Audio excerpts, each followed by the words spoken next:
The following is an audio renaissance presentation.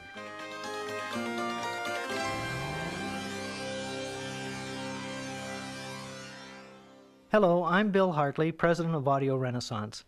I'm very pleased to introduce you to this special edition of Napoleon Hill's classic, Think and Grow Rich, co-produced by Audio Renaissance Tapes and Cassette Productions Unlimited. This unique presentation of Think and Grow Rich combines excerpts from the book read by Joe Slattery with personal anecdotes told by the author himself, Napoleon Hill. Just before we begin, I'd like to give you the following information from the publisher's preface.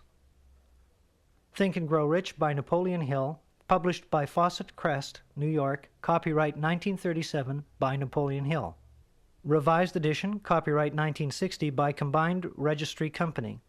Copyright under International and Pan American Copyright Conventions. All rights reserved and transferred January 1963 to Napoleon Hill Foundation, Charleston, South Carolina.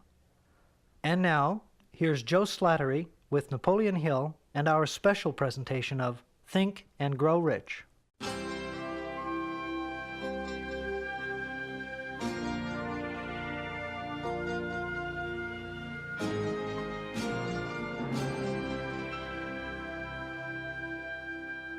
Think and Grow Rich is one of the most influential books of all time in pointing the way to personal achievement, to financial independence, and to riches of the spirit beyond measurement in money. There has never been another book like it, nor ever can be.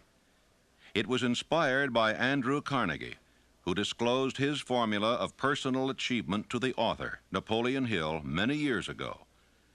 Carnegie not only made himself a multimillionaire, but he made millionaires of more than a score of men to whom he taught his secret. Another 500 wealthy men revealed the source of their riches to Napoleon Hill, who has spent a lifetime of research in bringing their message to people in all walks of life who are willing to give their thoughts, ideas, and organized plans in return for riches. The riches within your grasp cannot always be measured in money. There are great riches in lasting friendships, harmonious family relationships, sympathy and understanding between business associates, an inner harmony which brings peace of mind measurable only in spiritual values. The philosophy of Think and Grow Rich will prepare you to attract and enjoy these higher estates which always have been and always will be denied to all except those who are ready for them. Everyone desires to be rich, but not everyone knows what constitutes enduring riches. And most people believe riches to consist only in material things that money can buy. Now here is a list of the 12 things which constitute real riches. Number 1, a positive mental attitude. Observe that it heads the list. And second, sound physical health. And third, harmony in human relations. And fourth, freedom from fear.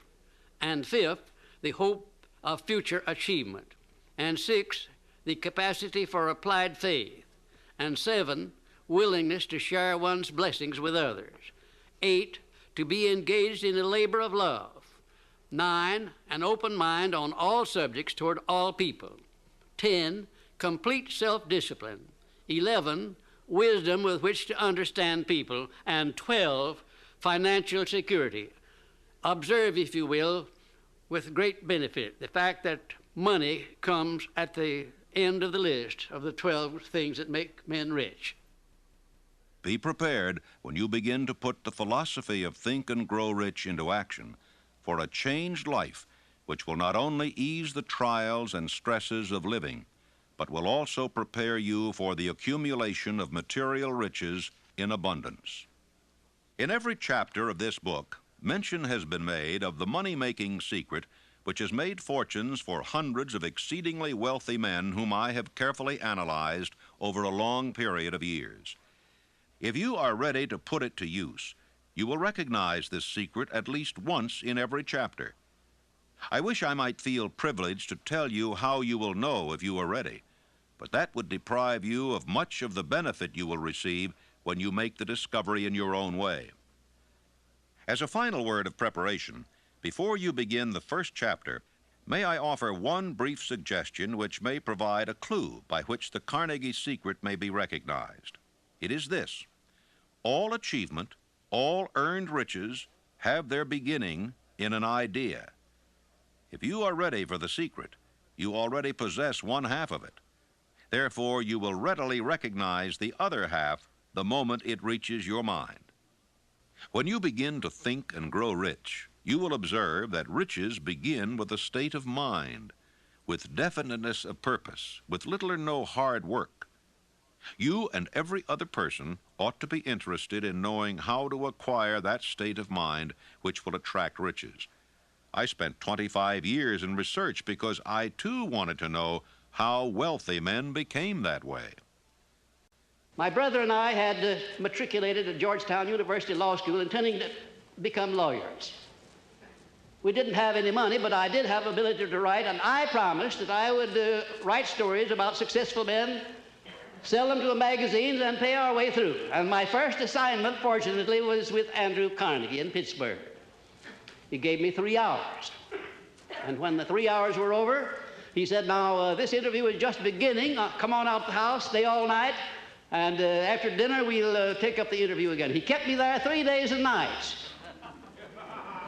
And believe you me, I was more than flattered. I wondered what it was all about.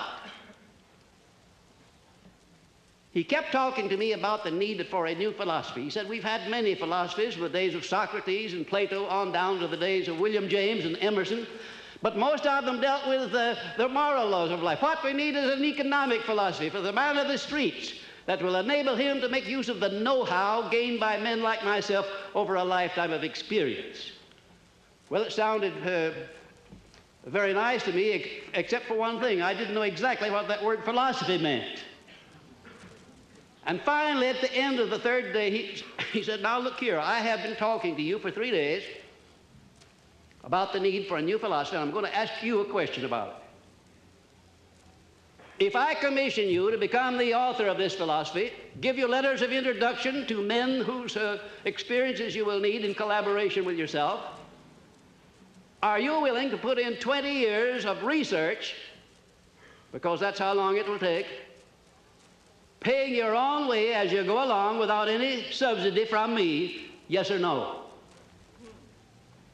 Ladies and gentlemen, there have been many times in my life when I have faced difficult problems and difficult decisions, and I don't think I ever faced one more embarrassing than that. Because when Mr. Carnegie put that proposition to me, my hand was down in my pocket, and I was fiddling with the money that I had there, just about enough to get back to Washington, and if I'd had to stay at a hotel instead of Mr. Carnegie's house, I wouldn't have had that much. I didn't even know the meaning of the word philosophy, and here the richest man in the world wanted me to go to work for him for 20 years without pay. Wasn't that a situation for you? I started to tell Mr. Carnegie, I started to do just exactly what you or the most of us people would have done under the same circumstances. And what do you think that was? What would you have done if you would have faced that sort of proposition, going to work for 20 years without any pay for the richest man in the world? Well, yes, that's what I was about to do. But something inside of me wouldn't let me open my mouth until I got a hunch that if Mr. Carnegie had kept me there for 3 days, it must have been for a purpose. That he must have seen something in me that I didn't know was there. Also, that a man with Mr. Carnegie's reputation for picking men certainly didn't pick me to do a job like that unless he knew I had the ability to do it. And whatever this something was, this silent, invisible person that was standing, looking over my shoulder and whispering in my ear, said, go ahead and tell him yes. I said, Mr. Carnegie, I not only will accept the commission, sir, but you may depend upon it that I will complete it. He said, I like the way you ended that sentence up, and I think you'll do it. You have the job. The only contribution Mr. Carnegie ever made to me outside of introducing me where I needed to be introduced was to pay my expenses in the early part of my relationship with him. The first man he sent me to see was Henry Ford. Now, he said, I want you to go up to Detroit, become acquainted with Henry Ford, observe him carefully, because one of these days he's going to dominate the motor industry. And it's going to be second only to the steel industry. This was in 1908, the late fall of 1908, ladies and gentlemen. I went up there and spent 2 days trying to find Ford, and when I did find him, he came out of the rear of a shop where he'd been doing some experimenting with an old pair of overalls on, a plug hat or a derby hat that had been bashed in the crown, grease all over his hands. I remember he got my shirt sleeves dirty when I shook hands with him. And I sat down for a half hour with Mr. Ford, and about all of his conversation consisted of yes and no, mostly no. And I wondered how a man like Mr. Carnegie could have made a mistake like that. Imagine if Mr. Ford would ever be a leader in anything. Well, I won't tell you the rest of it. That's enough.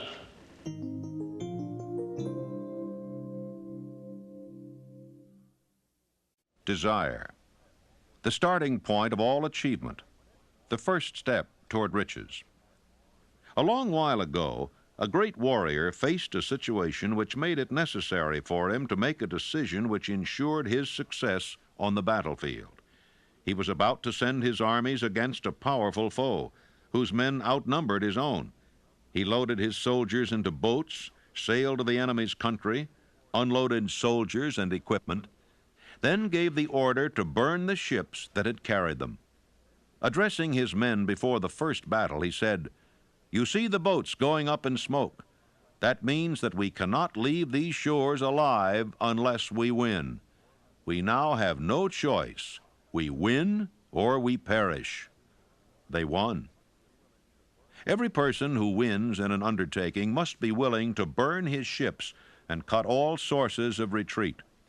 Only by so doing can one be sure of maintaining that state of mind known as a burning desire to win, essential to success. Every human being who reaches the age of understanding of the purpose of money wishes for it. Wishing will not bring riches, but desiring riches with a state of mind that becomes an obsession, then planning definite ways and means to acquire riches, and backing those plans with persistence which does not recognize failure, will bring riches. 6 ways to turn desires into gold. The method by which desire for riches can be transmuted into its financial equivalent consists of 6 definite practical steps. That is, first, fix in your mind the exact amount of money you desire. It is not sufficient merely to say, "I want plenty of money." Be definite as to the amount.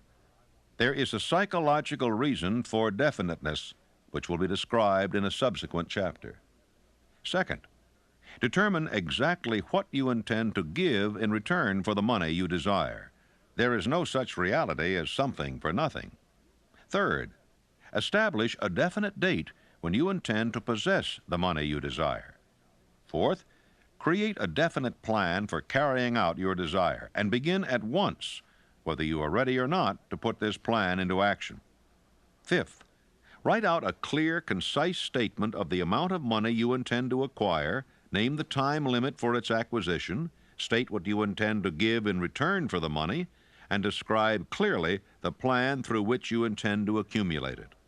Sixth, read your written statement aloud twice daily, once just before retiring at night and once after arising in the morning. As you read, see and feel and believe yourself already in possession of the money. It is important that you follow the instructions described in these 6 steps. It is especially important that you observe and follow the instructions in the 6th paragraph. You may complain that it's impossible for you to see yourself in possession of money before you actually have it. Here is where a burning desire will come to your aid. If you truly desire money so keenly that your desire is an obsession, you will have no difficulty in convincing yourself that you will acquire it. The object is to want money and to become so determined to have it that you convince yourself you will have it. Can you imagine yourself a millionaire? To the uninitiated, who has not been schooled in the working principles of the human mind, these instructions may appear impractical.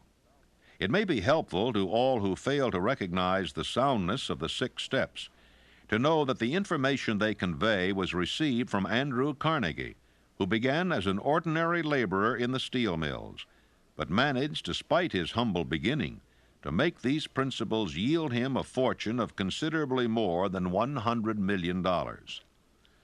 It may be a further help to know that the 6 steps here recommended were carefully scrutinized by the late Thomas A. Edison, who placed his stamp of approval upon them as being not only the steps essential for the accumulation of money, but for the attainment of any goal.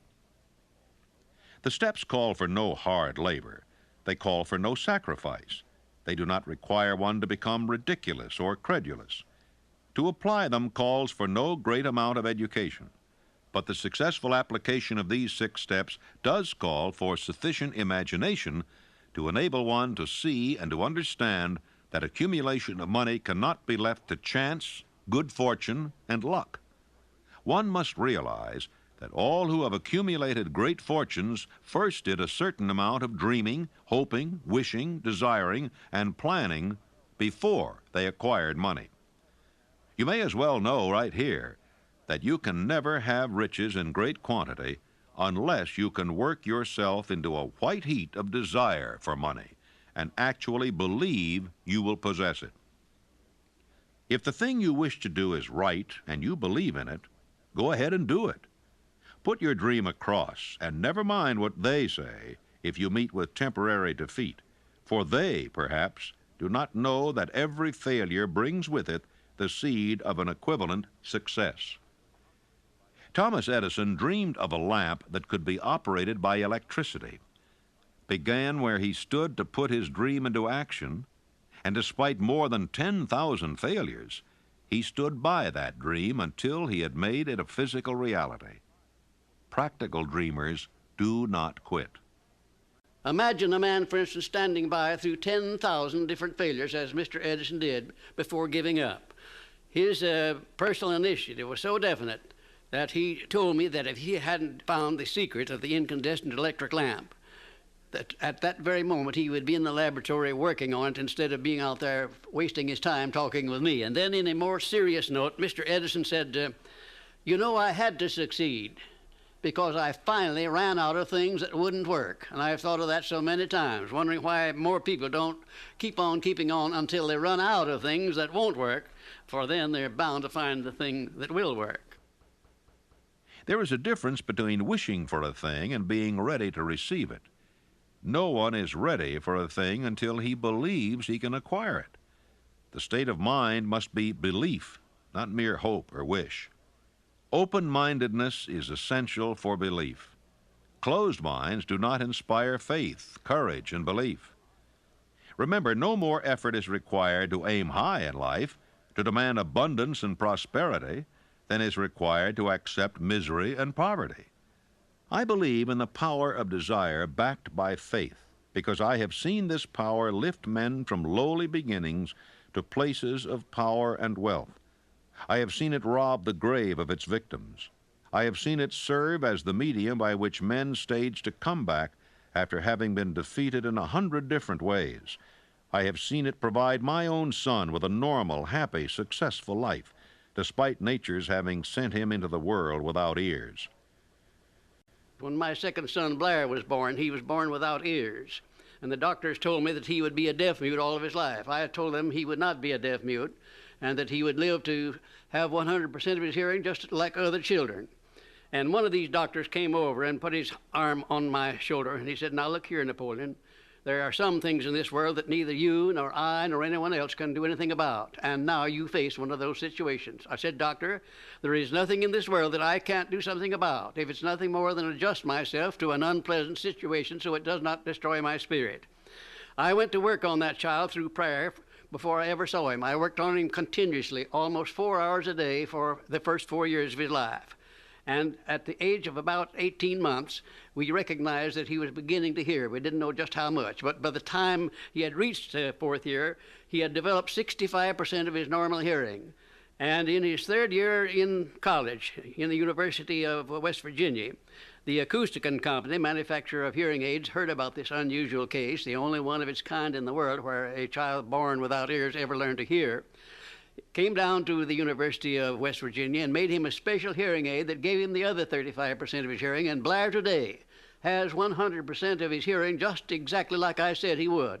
It's almost one of the modern miracles of medical science that this thing happened, and the doctors today don't know exactly how it did happen. I'm not so sure that I did, but I know what I was doing to help bring it about.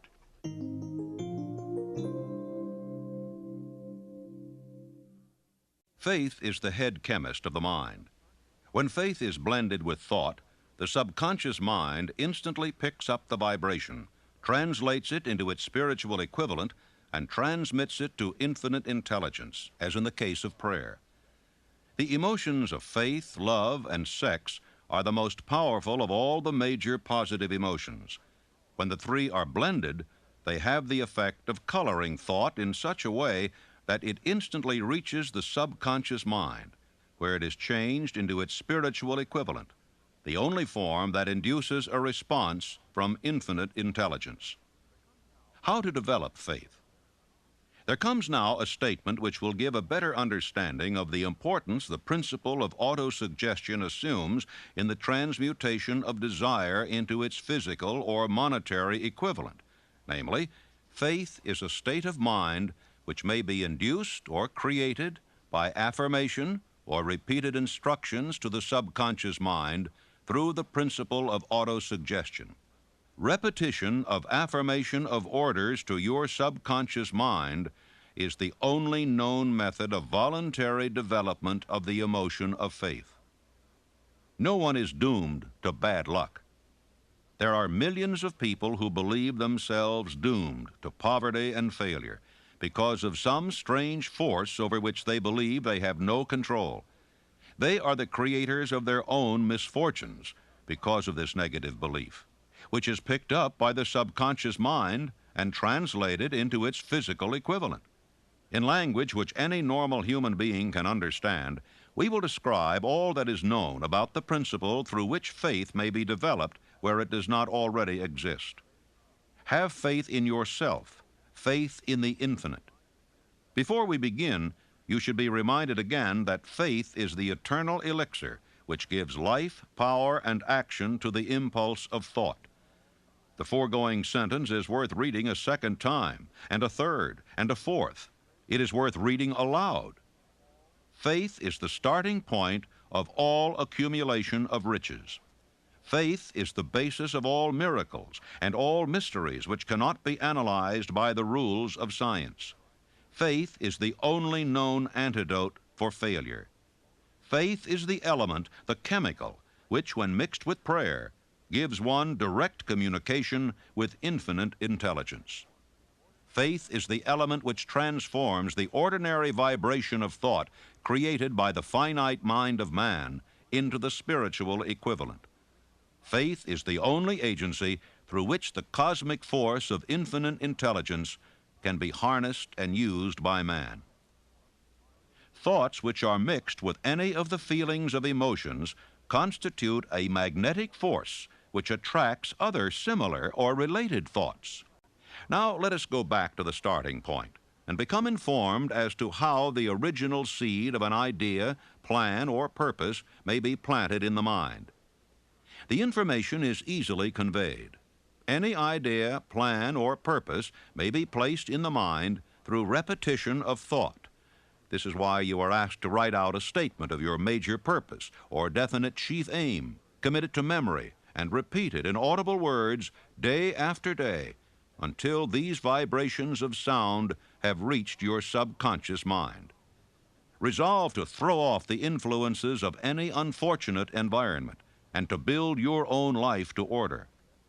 Taking inventory of mental assets and liabilities, you may discover that your greatest weakness is lack of self-confidence. This handicap can be surmounted and timidity translated into courage through the aid of the principle of autosuggestion. The application of this principle may be made through a simple arrangement of positive thought impulses stated in writing, memorized, and repeated until they become a part of the working equipment of the subconscious faculty of your mind. Self-confidence formula. First, I know that I have the ability to achieve the object of my definite purpose in life. Therefore, I demand of myself persistent, continuous action toward its attainment, and I here and now promise to render such action. Second, I realize the dominating thoughts of my mind will eventually reproduce themselves in outward physical action and gradually transform themselves into physical reality. Therefore, I will concentrate my thoughts for 30 minutes daily upon the task of thinking of the person I intend to become, thereby creating in my mind a clear mental picture. Third, I know through the principle of autosuggestion, any desire that I persistently hold in my mind will eventually seek expression through some practical means of attaining the object back of it. Therefore, I will devote 10 minutes daily to demanding of myself the development of self-confidence. Fourth, I have clearly written down a description of my definite chief aim in life, and I will never stop trying until I shall have developed sufficient self-confidence for its attainment. Fifth, I fully realize that no wealth or position can long endure unless built upon truth and justice. Therefore, I will engage in no transaction which does not benefit all whom it affects. I will succeed by attracting to myself the forces I wish to use and the cooperation of other people. I will induce others to serve me because of my willingness to serve others. I will eliminate hatred, envy, jealousy, selfishness, and cynicism by developing love for all humanity, because I know that a negative attitude toward others can never bring me success. I will cause others to believe in me because I will believe in them and in myself. I will sign my name to this formula, commit it to memory, and repeat it aloud once a day with full faith that it will gradually influence my thoughts and actions so that I will become a self-reliant and successful person. The disaster of negative thinking. The subconscious mind makes no distinction between constructive and destructive thought impulses. It works with the material we feed it through our thought impulses. The subconscious mind will translate into reality a thought driven by fear just as readily as it will translate into reality a thought driven by courage or faith. Like the wind which carries one ship east and another west, the law of autosuggestion will lift you up or pull you down according to the way you set your sails of thought.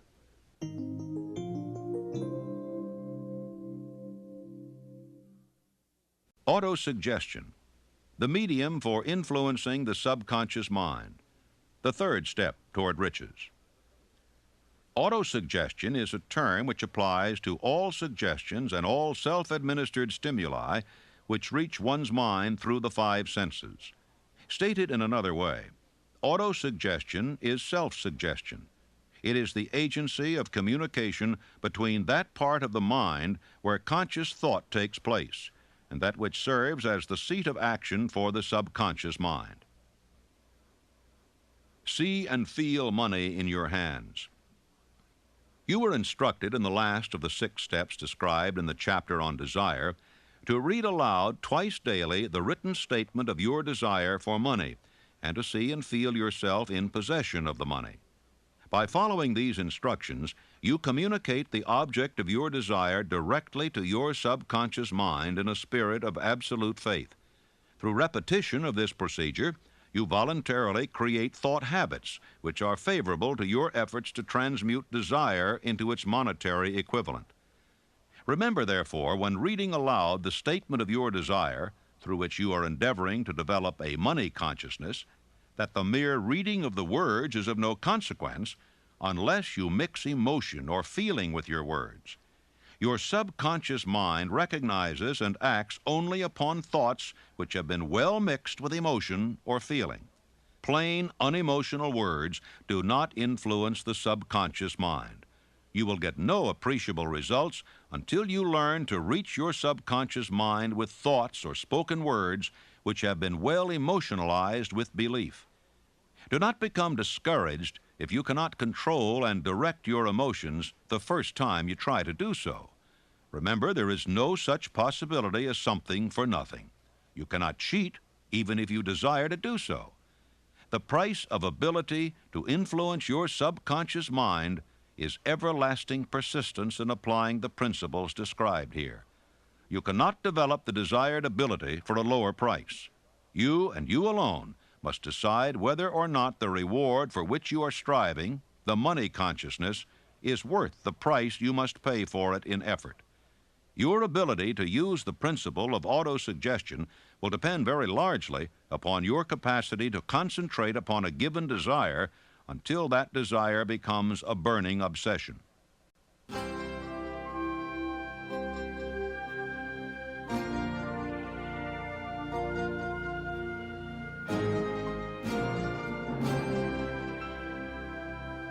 Six steps to stimulate your subconscious mind.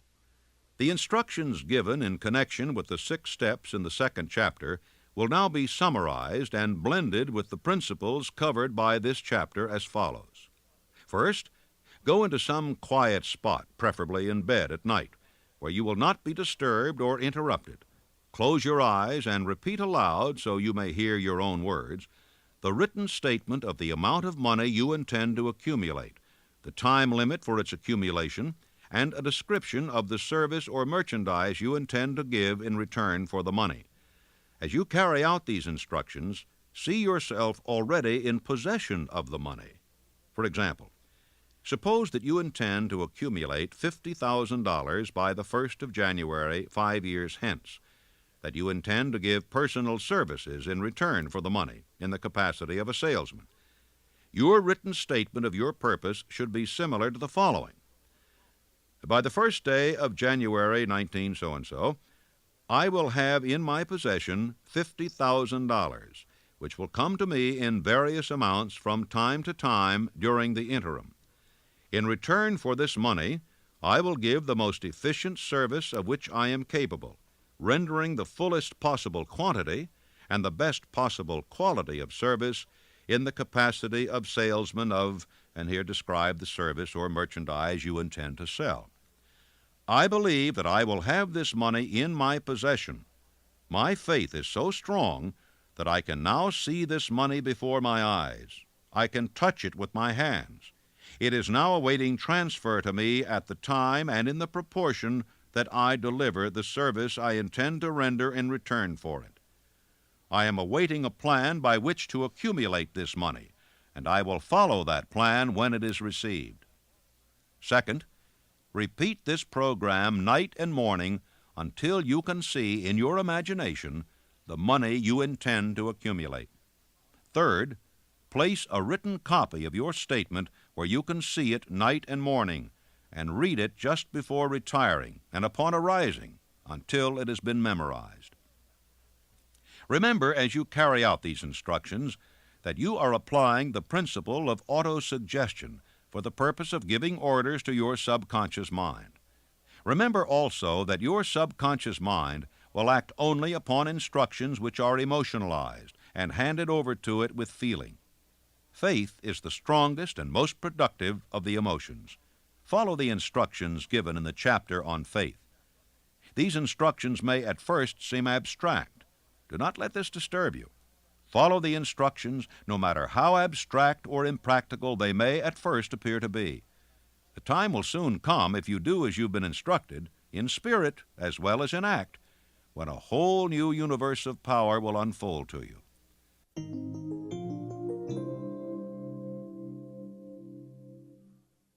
Specialized knowledge, personal experiences or observations, the fourth step toward riches. There are two kinds of knowledge. One is general, the other is specialized. General knowledge, no matter how great in quantity or variety it may be, is of but little use in the accumulation of money. The faculties of the great universities possess in the aggregate practically every form of general knowledge known to civilization. Most of the professors have but little money. They specialize on teaching knowledge, but they do not specialize on the organization or the use of knowledge. Knowledge will not attract money unless it is organized and intelligently directed through practical plans of action to the definite end of accumulation of money. Lack of understanding of this fact has been the source of confusion to millions of people who falsely believe that knowledge is power. It is nothing of the sort. Knowledge is only potential power. It becomes power only when and if it is organized into definite plans of action and directed to a definite end. This missing link in all systems of education may be found in the failure of educational institutions to teach their students how to organize and use knowledge after they acquire it. Many people make the mistake of assuming that because Henry Ford had but little schooling, he was not a man of education. Those who make this mistake do not understand the real meaning of the word educate. That word is derived from the Latin word educo, meaning to educe, to draw out, to develop from within. An educated man is not necessarily one which has an abundance of general or specialized knowledge.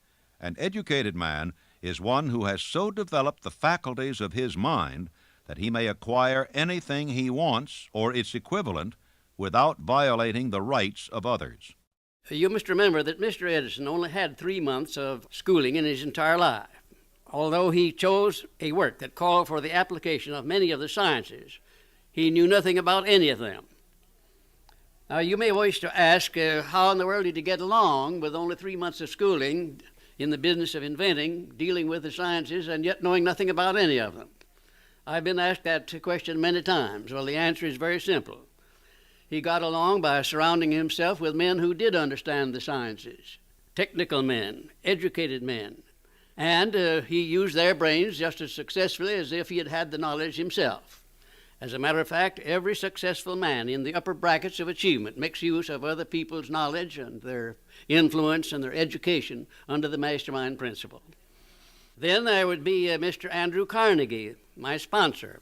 He came over to this country in the steerage, didn't have enough money to pay first-class fare on the boat. And he rose to a high position in the world by surrounding himself with men who knew more than he did, who could do the things that he wanted done. And I could name 100 others who started in low positions and rose to high positions in life by associating themselves with other people under the mastermind principle. The accumulation of great fortunes calls for power, and power is acquired through highly organized and intelligently directed specialized knowledge. But that knowledge does not necessarily have to be in the possession of the man who accumulates the fortune. The preceding paragraph should give hope and encouragement to the man with ambition to accumulate a fortune who has not possessed himself of the necessary education to supply such specialized knowledge as he may require. Men sometimes go through life suffering from inferiority complexes because they are not men of education. The man who can organize and direct a mastermind group of men who possess knowledge useful in the accumulation of money is just as much a man of education as any man in the group. Back of all ideas is specialized knowledge. Unfortunately, for those who do not find riches in abundance, specialized knowledge is more abundant and more easily acquired than ideas.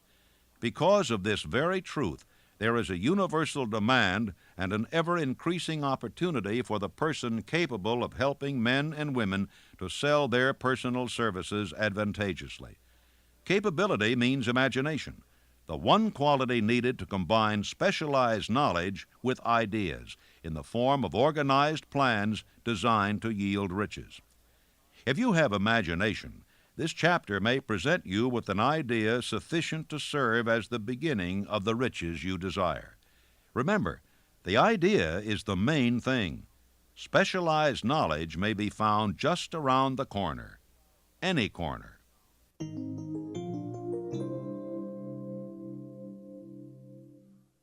Imagination, the workshop of the mind, the fifth step toward riches.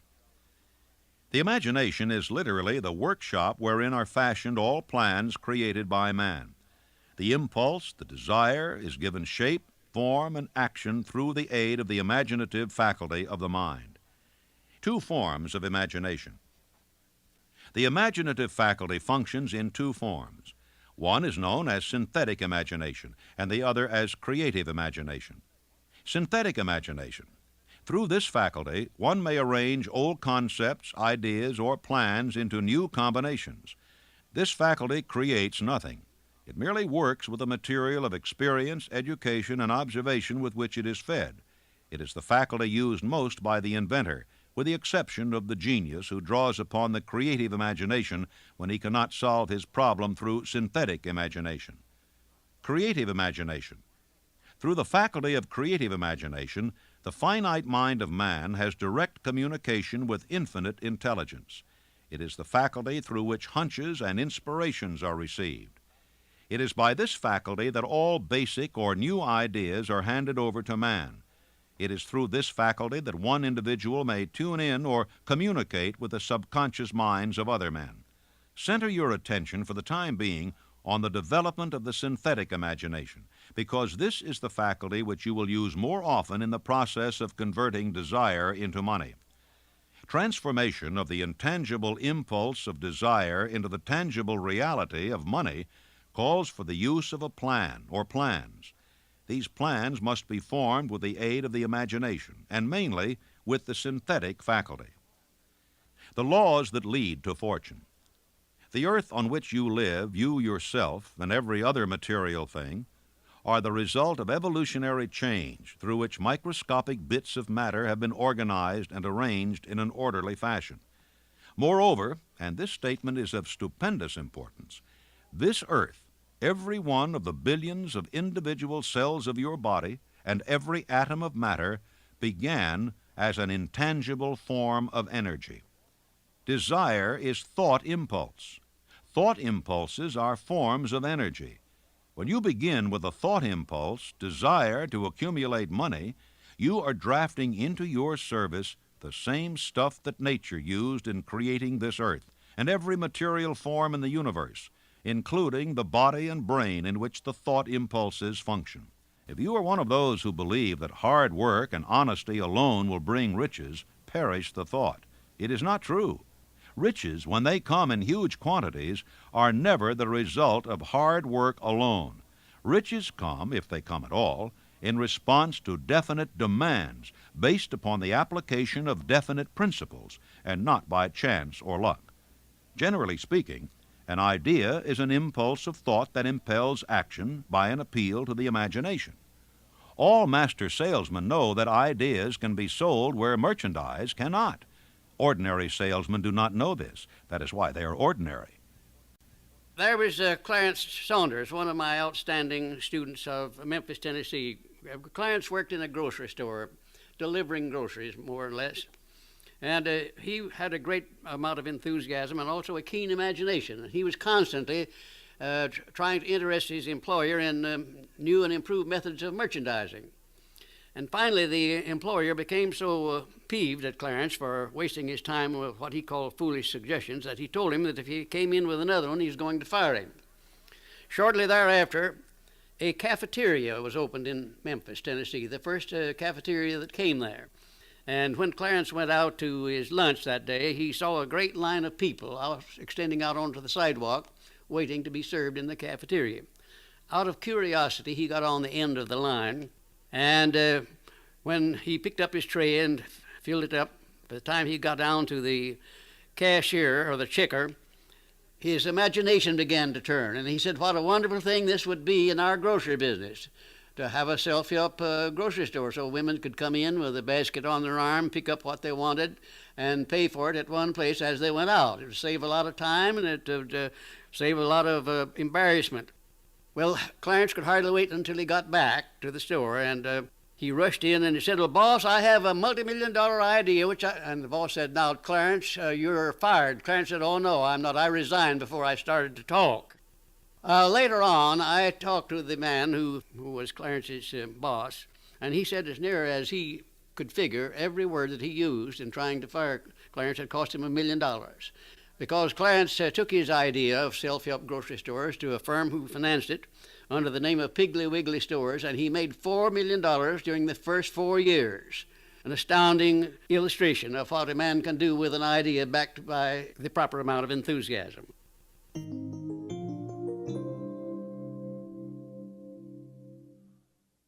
Organized planning, the crystallization of desire into action, the sixth step toward riches. You have learned that everything man creates or acquires begins in the form of desire. That desire is taken on the first lap of its journey, from the abstract to the concrete, into the workshop of the imagination, where plans for its transition are created and organized. You will now be instructed how to build plans which will be practical, namely, A. Ally yourself with a group of as many people as you may need for the creation and carrying out of your plan or plans for the accumulation of money, making use of the mastermind principle described in a later chapter. Compliance with this instruction is absolutely essential. Do not neglect it. B. Before forming your mastermind alliance, decide what advantages and benefits you may offer the individual members of your group in return for their cooperation. No one will work indefinitely without some form of compensation. No intelligent person will either request or expect another to work without adequate compensation, although this may not always be in the form of money. C. Arrange to meet with the members of your mastermind group at least twice a week, and more often if possible, until you have jointly perfected the necessary plan or plans for the accumulation of money. D. Maintain perfect harmony between yourself and every member of your mastermind group. If you fail to carry out this instruction to the letter, you may expect to meet with failure. The mastermind principle cannot obtain where perfect harmony does not prevail. Keep in mind these facts. First, you are engaged in an undertaking of major importance to you. To be sure of success, you must have plans which are faultless. Second, you must have the advantage of the experience, education, native ability, and imagination of other minds. This is in harmony with the methods followed by every person who has accumulated a great fortune. The most intelligent man living cannot succeed in accumulating money, nor in any other undertaking, without plans which are practical and workable. Just keep this fact in mind, and remember when your plans fail that temporary defeat is not permanent failure. It may only mean that your plans have not been sound. Build other plans. Start all over again. No follower of this philosophy can reasonably expect to accumulate a fortune without experiencing temporary defeat. When defeat comes, accept it as a signal that your plans are not sound. Rebuild those plans and set sail once more toward your coveted goal. If you give up before your goal has been reached, you are a quitter. A quitter never wins, and a winner never quits. Lift this sentence out. Write it on a piece of paper in letters an inch high, and place it where you will see it every night before you go to sleep, and every morning before you go to work. Take my son Blair, for instance, who was born without any sign of ears. As a result of that adversity, he was trained to believe that it was not an adversity, that it was a blessing, because it would cause people to recognize his condition, and they'd go out of their way to be kind to him, and that's exactly the way it turned out. I have often said that my son Blair has made it possible to get through life with less resistance than his other two brothers who have all of their faculties. Adversity. I think I can tell you, had it not been for the many adversities which I experienced in the early part of my work with Andrew Carnegie, I never would have completed the science of personal achievement. I had adversity after adversity, but I learned to transmute those adversities into something constructive and to come up with something that would take the place of an adversity. Every time I failed, I said, well, this is just another opportunity that I have to prove that my philosophy can take care of the situation of failure. I learned to transmute all failures into successes. I also learned the difference between temporary defeat and failure. Most people accept defeat as permanent failure. Defeat is never failure. No circumstance is ever failure until it is accepted by the individual as such. And that's one of the greatest things that I learned about this principle of profiting by adversity. When you begin to select members for your mastermind group, endeavor to select those who do not take defeat seriously. Some people foolishly believe that only money can make money. This is not true. Desire, transmuted into its monetary equivalent through the principles laid down here, is the agency through which money is made. Money of itself is nothing but inert matter. It cannot move, think, or talk, but it can hear when a man who desires it calls it to come. Planning the sale of personal services. Intelligent planning is essential for success in any undertaking designed to accumulate riches. Here will be found detailed instructions to those who must begin the accumulation of riches by selling personal services. It should be encouraging to know that practically all the great fortunes began in the form of compensation for personal services, or from the sale of ideas.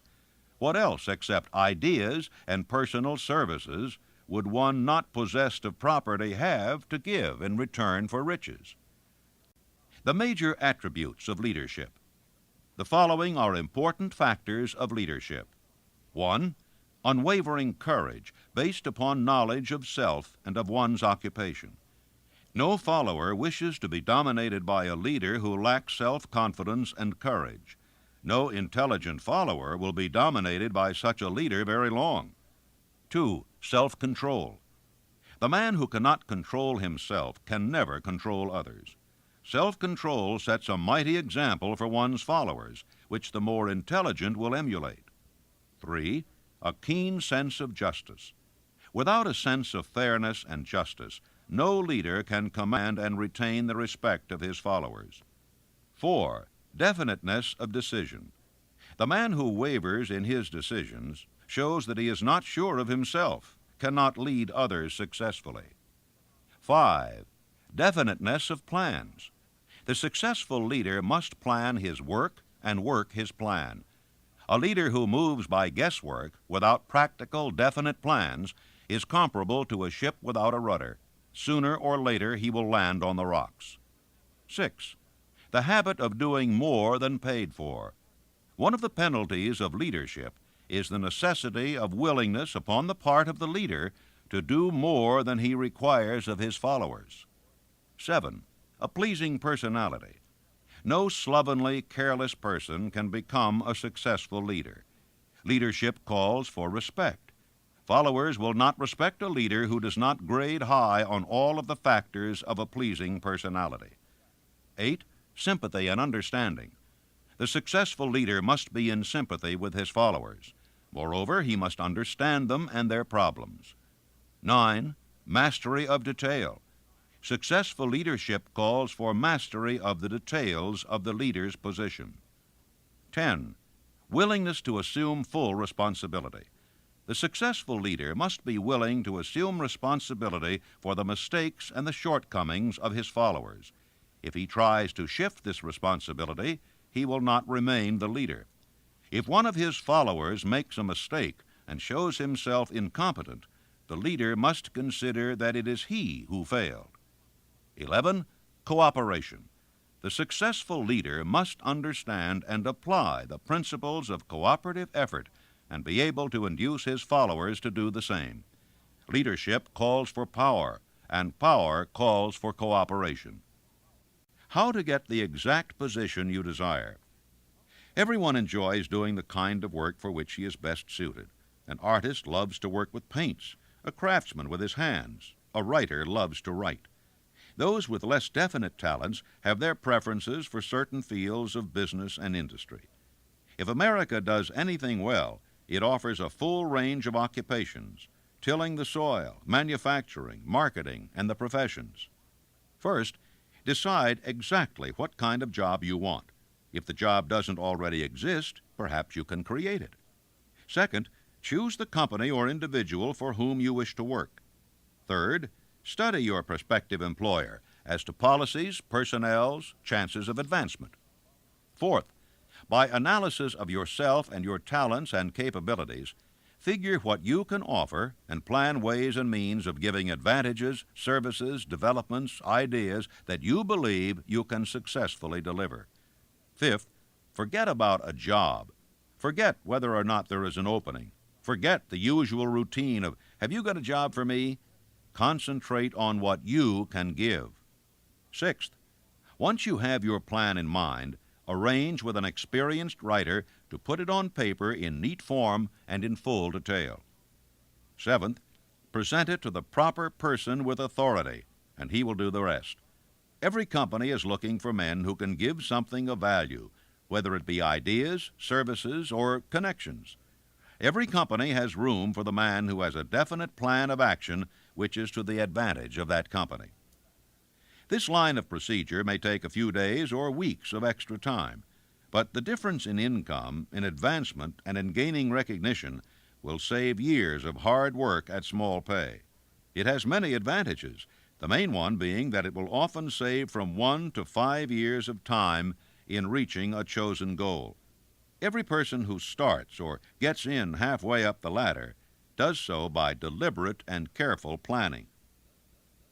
For instance, back in the early days when I wanted to get a job from a certain firm while I was going to high school, here's the way I went about it. I wrote an application stating my qualifications and my desire for the job. The answer came back, no, too sorry, no position open. Next, I sent a telegram. Answer was still no. Next, I sent a special delivery letter every day for a week. Answer was still no. Next, I sent a special delivery every hour for 2 days. And the firm telegraphed me to come and go to work. Every person must be his own salesman of personal services.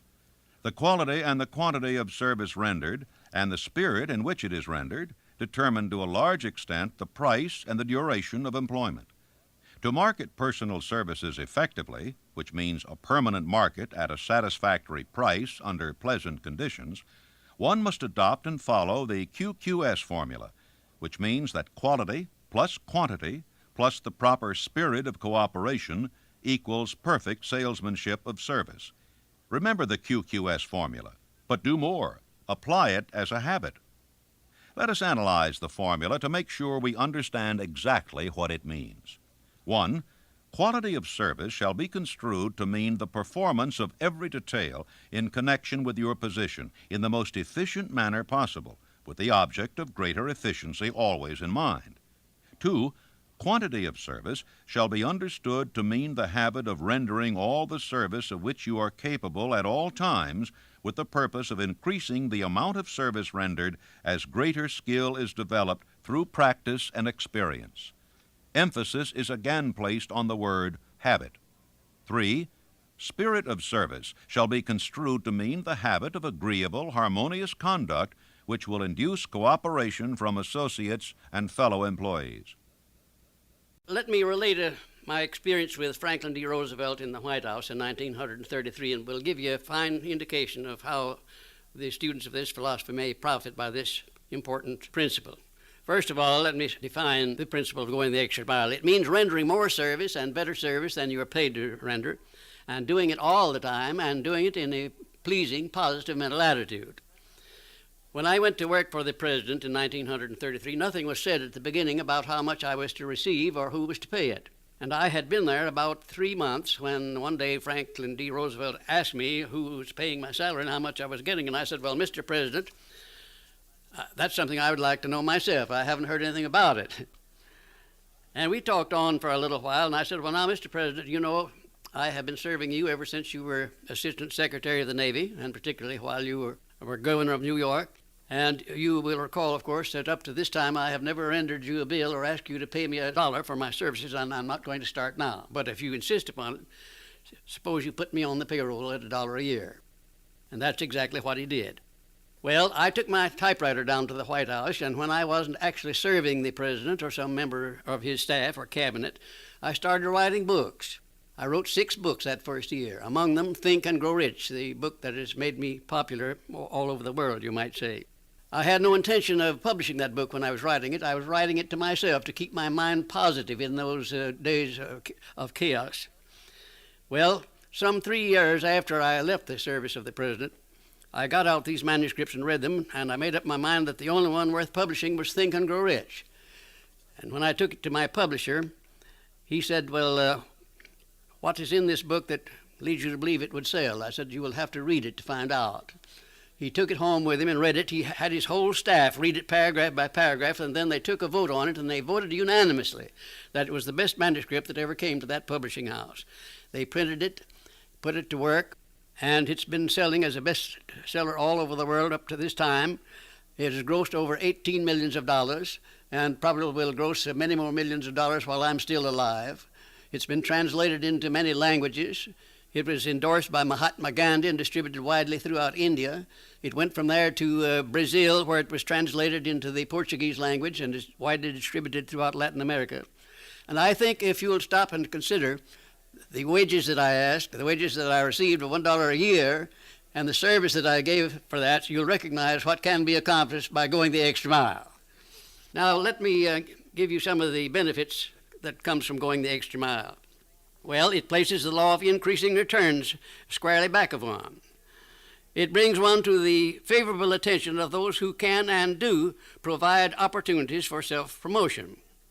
It tends to permit one to become indispensable in many different human relationships, and therefore enables one to command more than average compensation. It leads to a mental growth and physical perfection in various forms of service, thereby developing greater ability and skill in one's chosen vocation. It protects one against the loss of employment and places one in a position to choose his own job and working conditions. It enables one to profit by the law of contrast, because the majority of people do not practice the habit of going the extra mile. As a matter of fact, the majority of people don't even go the first mile.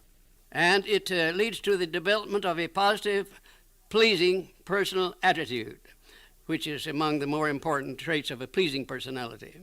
And it tends to develop a keen, alert imagination, as it is a habit which keeps one continuously seeking new and more efficient ways of rendering service. It definitely serves to develop self-reliance. It serves also to build the confidence of others in one's integrity. And it is the only logical reason to justify one in asking for a promotion or for more wages, because if a man is not doing any more than he's paid for, then obviously he has no right to ask for more pay.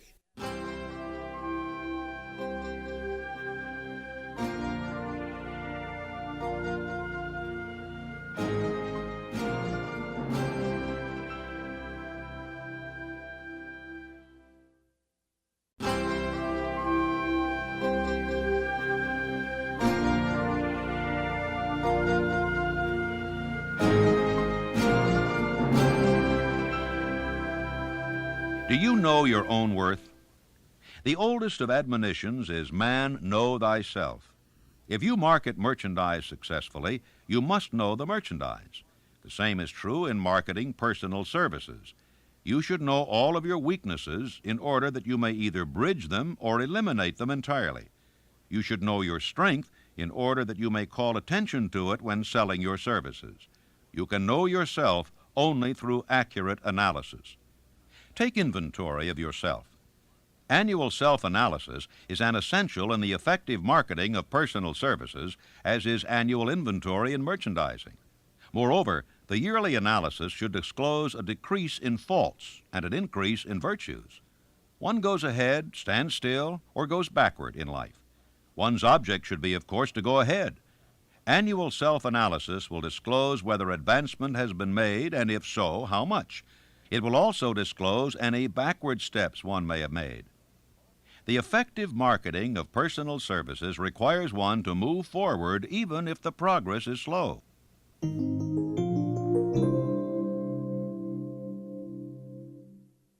Decision.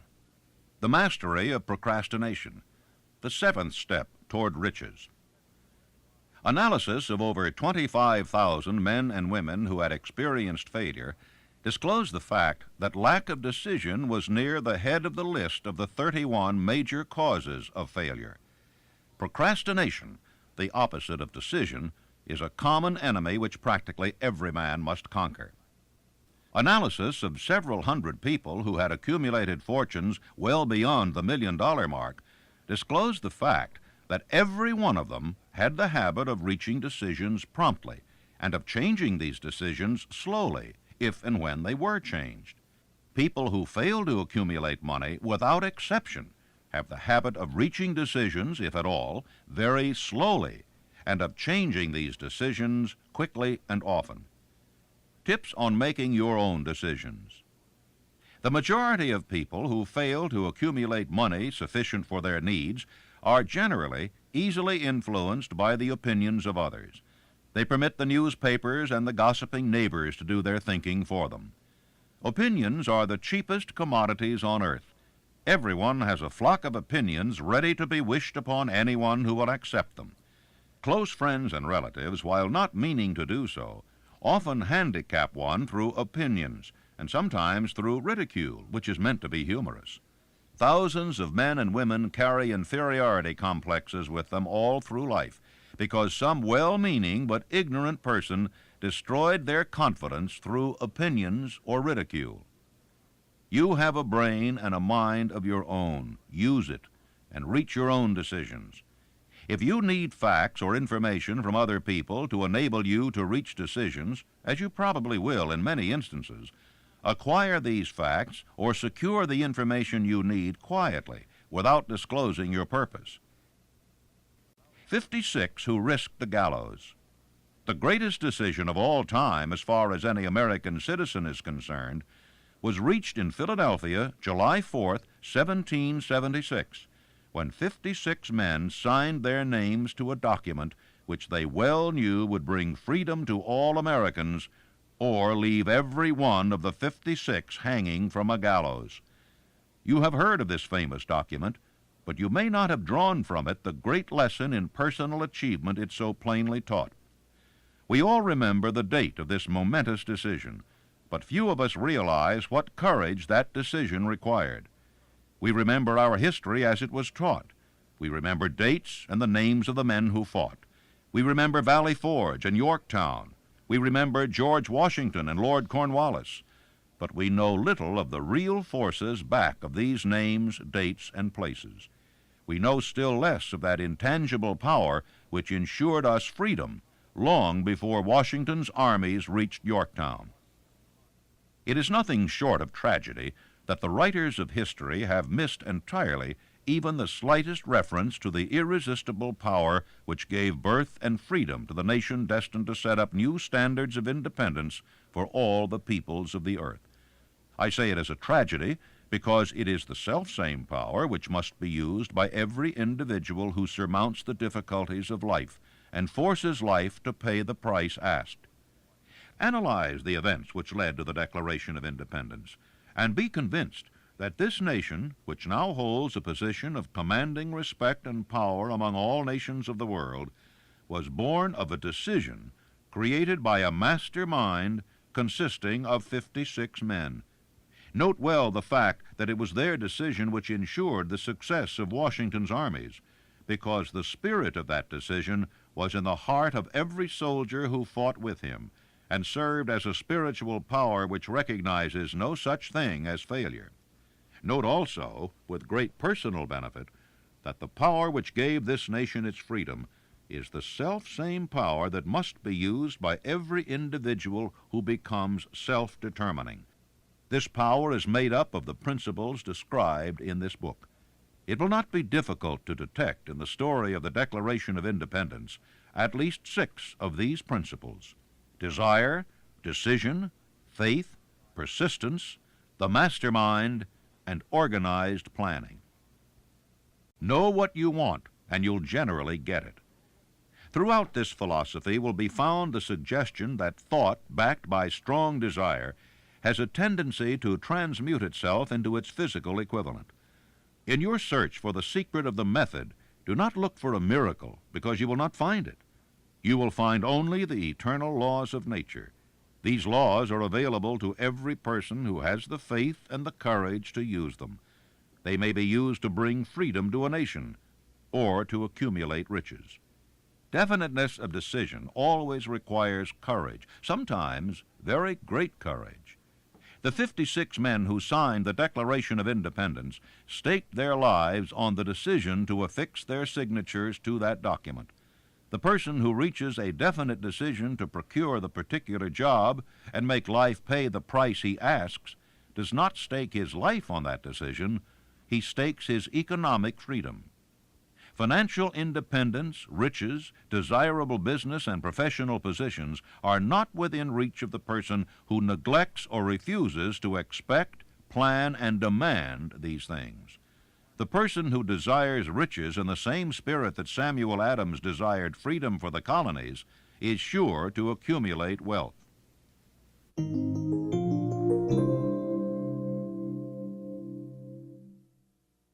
Persistence, the sustained effort necessary to induce faith.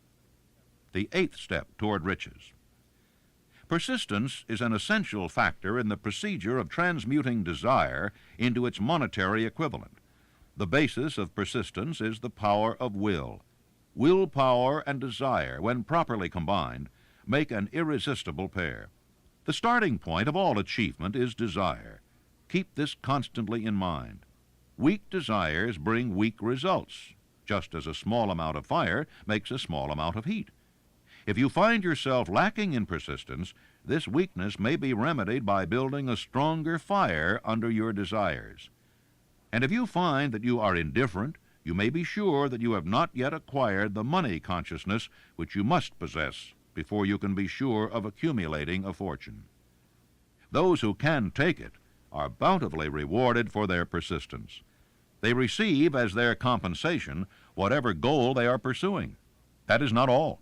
They receive something infinitely more important than material compensation, the knowledge that every failure brings with it the seed of an equivalent advantage. You can train yourself to be persistent. Persistence is a state of mind. Therefore, it can be cultivated.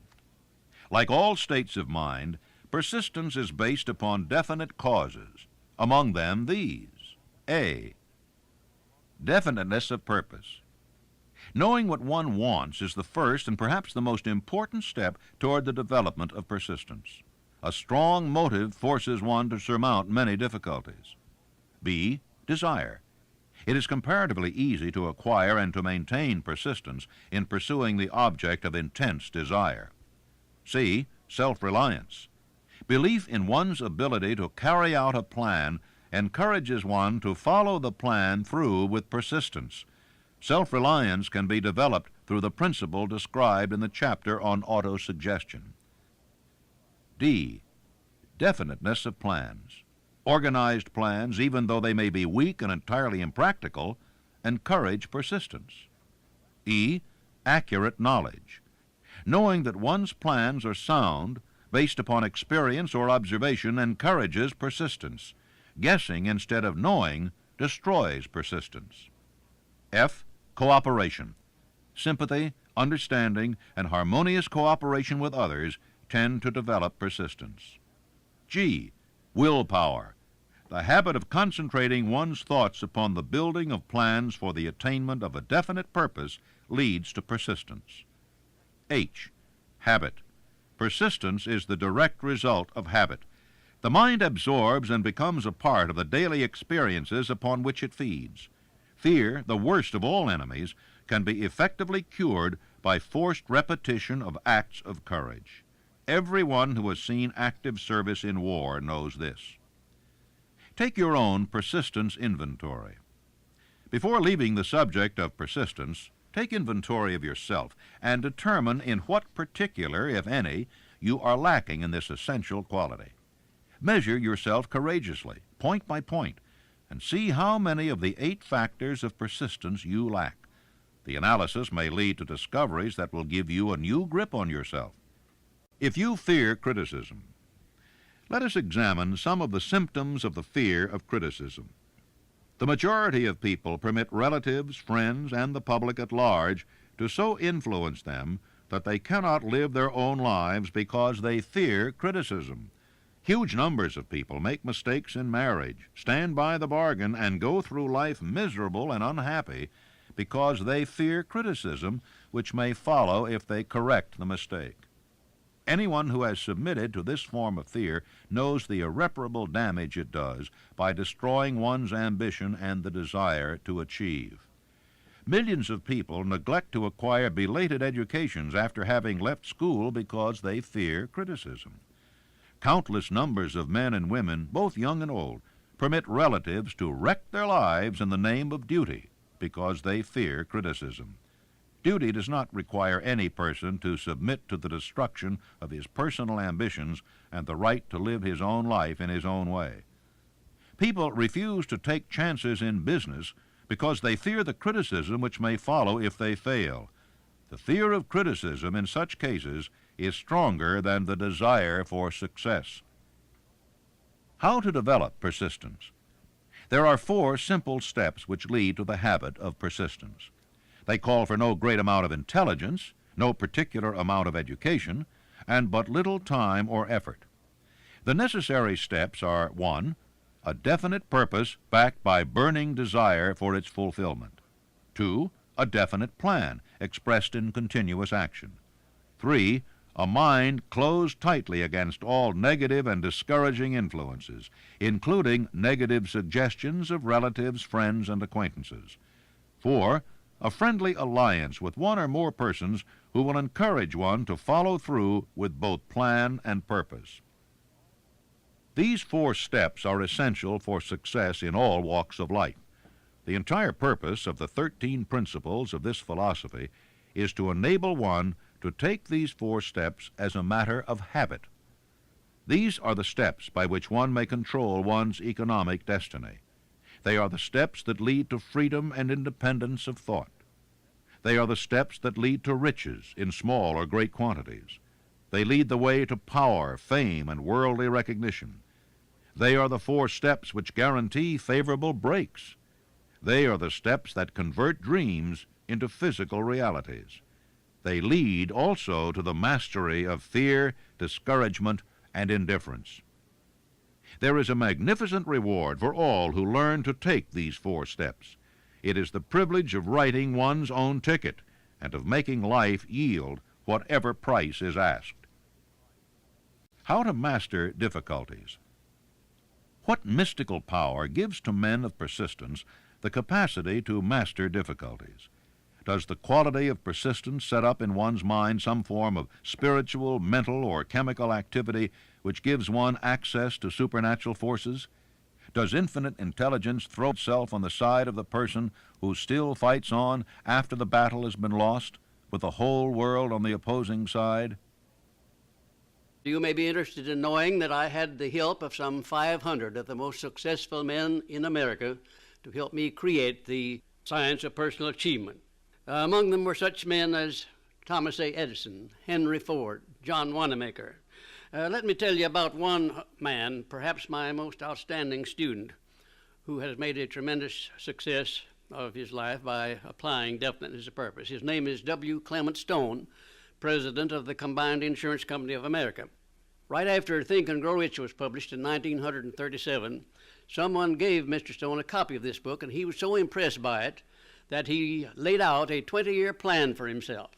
At that time, he was selling insurance, I suppose making $200 or $300, maybe $400 a week at the most. Now, his plan called for him to own a company of his own within 20 years and for him to be president of it, and his personal fortune to be not less than $10 million. Well, long before the 20 years were up, he was the president and majority owner of 4 large insurance companies. His personal fortune was over $35 million, and today it is estimated that his fortune is over $100 million. And he attributes his success entirely to the application of the famous Andrew Carnegie philosophy, and particularly to the application of definiteness of purpose.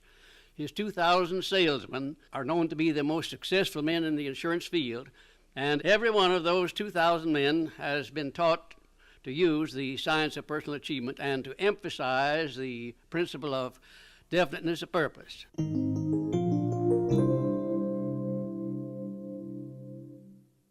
Power of the mastermind, the driving force, the 9th step toward riches. Power is essential for success in the accumulation of money. Plans are inert and useless without sufficient power to translate them into action. This chapter will describe the method by which an individual may attain and apply power. Power may be defined as organized and intelligently directed knowledge. Power, as the term is here used, refers to organized effort, sufficient to enable an individual to transmute desire into its monetary equivalent. Organized effort is produced through the coordination of effort of two or more people who work toward a definite end in a spirit of harmony. Power is required for the accumulation of money. Power is necessary for the retention of money after it has been accumulated. Let us ascertain how power may be acquired. If power is organized knowledge, let us examine the sources of knowledge. A. Infinite intelligence. This source of knowledge may be contacted through the procedure described in another chapter with the aid of creative imagination. B. Accumulated experience. The accumulated experience of man, or that portion of it which has been organized and recorded, may be found in any well-equipped public library. An important part of this accumulated experience is taught in public schools and colleges, where it has been classified and organized. C. Experiment and research. In the field of science, and in practically every other walk of life, men are gathering, classifying, and organizing new facts daily. This is the source to which one must turn when knowledge is not available through accumulated experience. Here, too, the creative imagination must often be used. Knowledge may be required from any of the foregoing sources. It may be converted into power by organizing it into definite plans and by expressing those plans in terms of action. Gaining power through the mastermind. The mastermind may be defined as coordination of knowledge and effort in a spirit of harmony between two or more people for the attainment of a definite purpose. No individual may have great power without availing himself of the mastermind. In a preceding chapter, instructions were given for the creation of plans for the purpose of translating desire into its monetary equivalent. If you carry out these instructions with persistence and intelligence and use discrimination in the selection of your mastermind group, your objective will have been halfway reached even before you begin to recognize it. So you may better understand the intangible potentialities of power available to you through a properly chosen mastermind group, we will here explain the two characteristics of the mastermind principle, one of which is economic in nature and the other psychic. The economic feature is obvious. Economic advantages may be created by any person who surrounds himself with the advice, counsel, and personal cooperation of a group of men who are willing to lend him wholehearted aid in a spirit of perfect harmony. This form of cooperative alliance has been the basis of nearly every great fortune. Your understanding of this great truth may definitely determine your financial status. The psychic phase of the mastermind principle is much more difficult to comprehend. You may catch a significant suggestion from this statement. No two minds ever come together without thereby creating a third invisible, intangible force which may be likened to a third mind. How to multiply your brain power. Man's brain may be compared to an electric battery. It is a well-known fact that a group of electric batteries will provide more energy than a single battery. It is also a well-known fact that an individual battery will provide energy in proportion to the number and capacity of the cells it contains. The brain functions in a similar fashion. This accounts for the fact that some brains are more efficient than others, and leads to this significant statement. A group of brains, coordinated or connected in a spirit of harmony, will provide more thought energy than a single brain, just as a group of electric batteries will provide more energy than a single battery. Through this metaphor, it becomes immediately obvious that the mastermind principle holds the secret of the power wielded by men who surround themselves with other men of brains. There follows now another statement which will lead still nearer to an understanding of the psychic phase of the mastermind principle. When a group of individual brains are coordinated and function in harmony, the increased energy created through that alliance becomes available to every individual brain in the group. It is a well-known fact that Henry Ford began his business career under the handicap of poverty, illiteracy, and ignorance. It is an equally well-known fact that within the inconceivably short period of 10 years, Mr. Ford mastered these three handicaps, and that within 25 years, he made himself one of the richest men in America. Connect with this fact the additional knowledge that Mr. Ford's most rapid strides became noticeable from the time he became a personal friend of Thomas A. Edison, and you will begin to understand what the influence of one mind upon another can accomplish. Go a step farther and consider the fact that Mr. Ford's most outstanding achievements began from the time that he formed the acquaintance of Harvey Firestone, John Burroughs, and Luther Burbank, each a man of great brain capacity, and you will have further evidence that power may be produced through friendly alliance of minds. Let me tell you about my experience in helping Franklin D. Roosevelt to create a mastermind which broke the back of the Depression in 1933. Shortly after the President entered the White House, he sent for me to come and go to work for him. We created one of the most outstanding masterminds that this nation has ever known, perhaps. It consisted of both houses of Congress working in harmony with the President, something that never had been done before and never has been done since, probably to the extent that we accomplished it there in 1933. The majority of the newspaper publishers of America, regardless of their political leanings, practically every one of them got behind the President as a result of this mastermind operation which we set up at the White House. And the radio station operators, without any reference whatsoever to their political leanings, they got behind the President and they used the material which I prepared to send out to go over the air. In other words, material that we used to sell the good features of the United States instead of dwelling upon the bad ones. And then the churches of all denominations, I have never seen such a job as they did. The priests and the clergymen of all denominations went into their pulpits and they did a wonderful job of selling the United States of America to the people. Then the leaders of both the major political parties, they crossed party lines. There were no Democrats and no Republicans, no anything else in Congress. They were nothing but Americans helping the President of the United States to bring this country out of chaos. And then most of all, there was a majority of the American people of all political and religious leanings. I have never seen the people of the United States get behind a president so squarely as they did behind FDR in those perilous days of 1933. Now here was a mastermind alliance that served a great purpose at a time of need. And I hope to see the time come when I may contribute my services in building a mastermind alliance that will permanently serve the President of the United States as it did in 1933.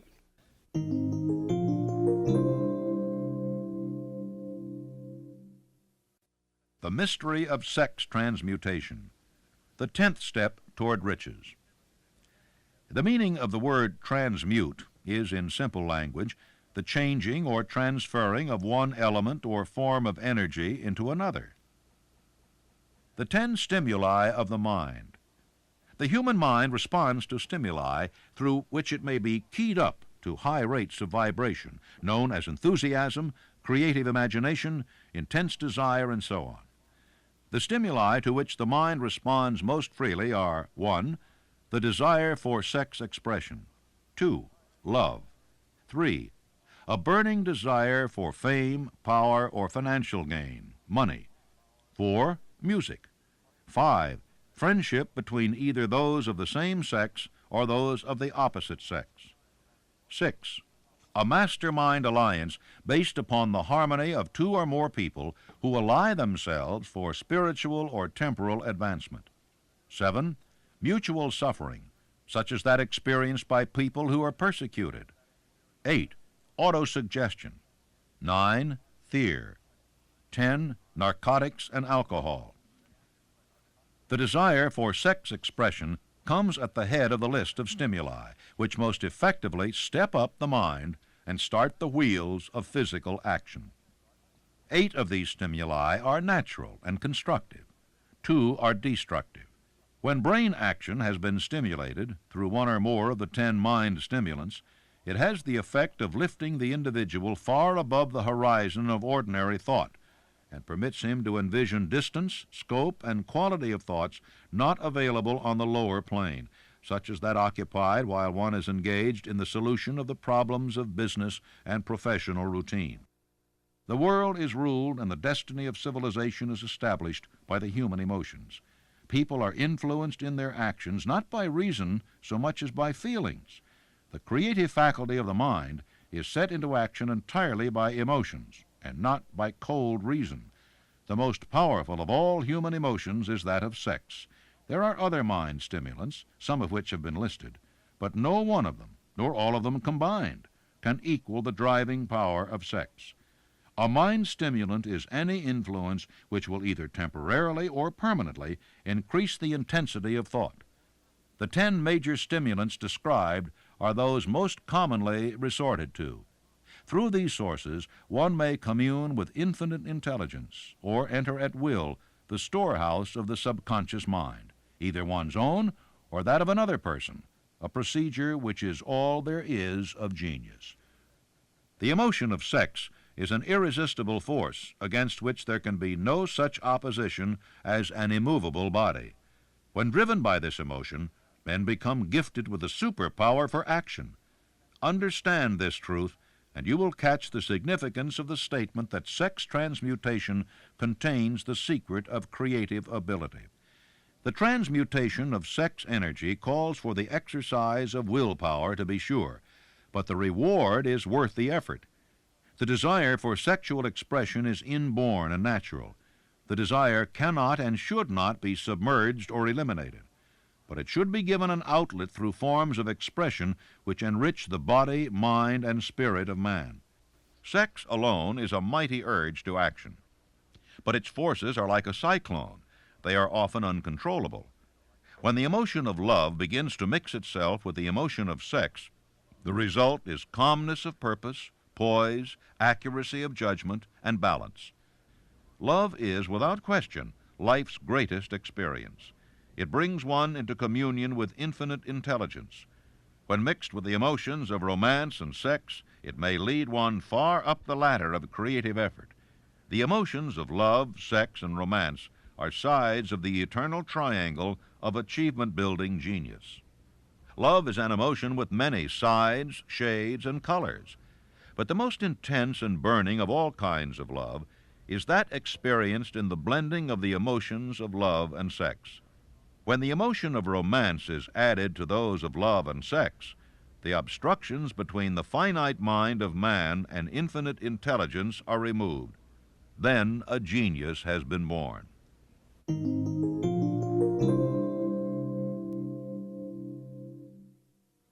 The subconscious mind, the connecting link, the 11th step toward riches. The subconscious mind consists of a field of consciousness in which every impulse of thought that reaches the conscious mind through any of the 5 senses is classified and recorded, and from which thoughts may be recalled or withdrawn as letters may be taken from a filing cabinet. It receives and files sense impressions or thoughts, regardless of their nature. You may voluntarily plant in your subconscious mind any plan, thought, or purpose which you desire to translate into its physical or monetary equivalent. The subconscious acts first on the dominating desires which have been mixed with emotional feelings, such as faith. You cannot entirely control your subconscious mind, but you can voluntarily hand over to it any plan, desire, or purpose which you wish transformed into concrete form. After you have accepted as a reality the existence of the subconscious mind and understand its possibilities as a medium for transmuting your desires into their physical or monetary equivalent, you will comprehend the full significance of the instructions given in the chapter on desire. You will also understand why you have been repeatedly admonished to make your desires clear and to reduce them to writing. You will also understand the necessity of persistence in carrying out instructions. The 13 principles are the stimuli with which you acquire the ability to reach and to influence your subconscious mind. Do not become discouraged if you cannot do this upon the first attempt. Remember that the subconscious mind may be voluntarily directed only through habit under the directions given in the chapter on faith. You have not yet had time to master faith. Be patient. Be persistent.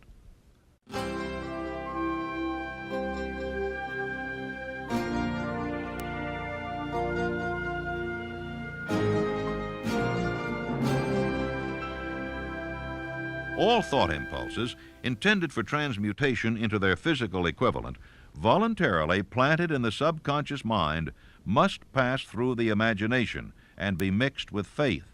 The mixing of faith with a plan or purpose intended for submission to the subconscious mind may be done only through the imagination. From these statements, you will readily observe that voluntary use of the subconscious mind calls for coordination and application of all the principles. You are preparing yourself to influence and control the inner audience of your subconscious mind in order to hand over to it the desire for money, which you wish transmuted into its monetary equivalent.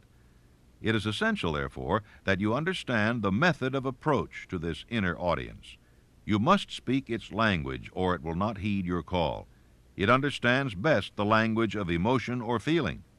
Let us therefore describe here the 7 major positive emotions and the 7 major negative emotions, so that you may draw upon the positives and avoid the negatives when giving instructions to your subconscious mind. The 7 major positive emotions: the emotion of desire, the emotion of faith, the emotion of love, the emotion of sex, the emotion of enthusiasm, the emotion of romance, the emotion of hope. There are other positive emotions, but these are the 7 most powerful and the ones most commonly used in creative effort.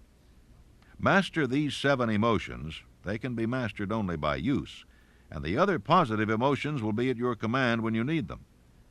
Remember in this connection that you are studying a book which is intended to help you develop a money consciousness by filling your mind with positive emotions.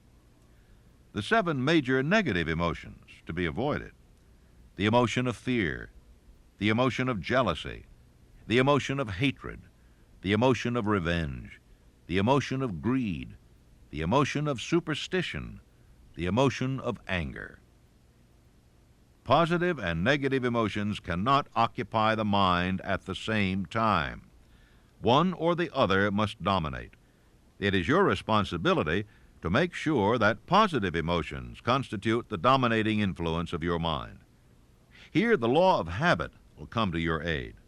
Form the habit of applying and using the positive emotions. Eventually they will dominate your mind so completely that the negatives cannot enter it.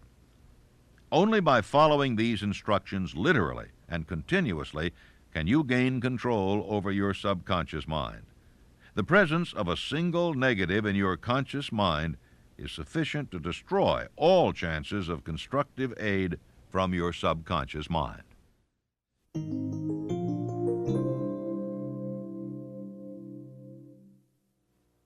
The brain, a broadcasting and receiving station for thought.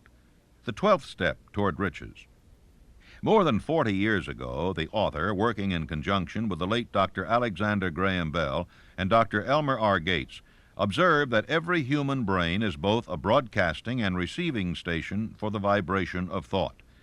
The subconscious mind is the sending station of the brain, through which vibrations of thought are broadcast. The creative imagination is the receiving set, through which the energies of thought are picked up. Along with the important factors of the subconscious mind and the faculty of the creative imagination, which constitute the sending and receiving sets of your mental broadcasting machinery, consider now the principle of autosuggestion, which is the medium by which you may put into operation your broadcasting station. Through the instructions described in the chapter on autosuggestion, you were definitely informed of the method by which desire may be transmuted into its monetary equivalent. Operation of your mental broadcasting station is a comparatively simple procedure. You have but 3 principles to bear in mind and to apply when you wish to use your broadcasting station: the subconscious mind, creative imagination, and autosuggestion. The stimuli through which you put these 3 principles into action have been described, and the procedure begins with desire. The greatest forces are intangible.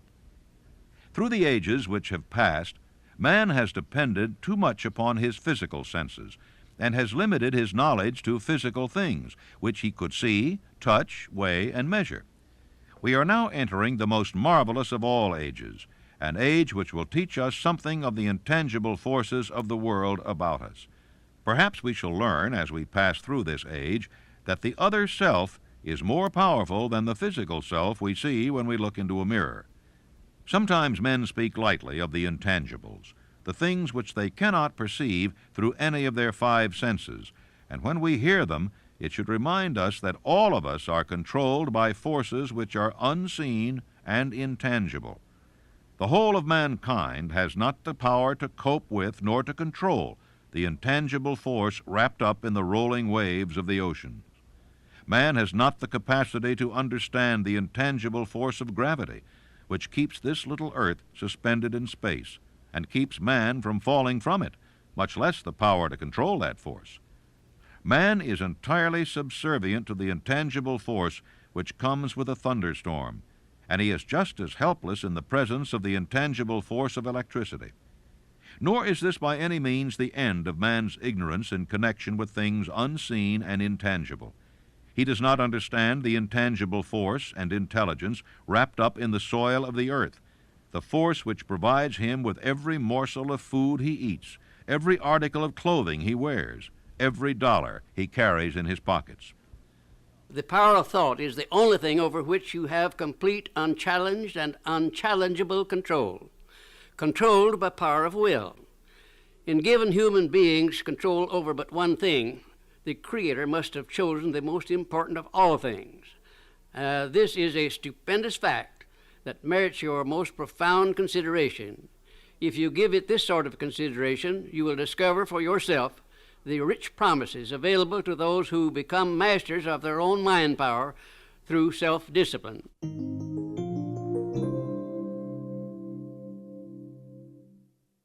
The sixth sense, the door to the temple of wisdom, the 13th step toward riches.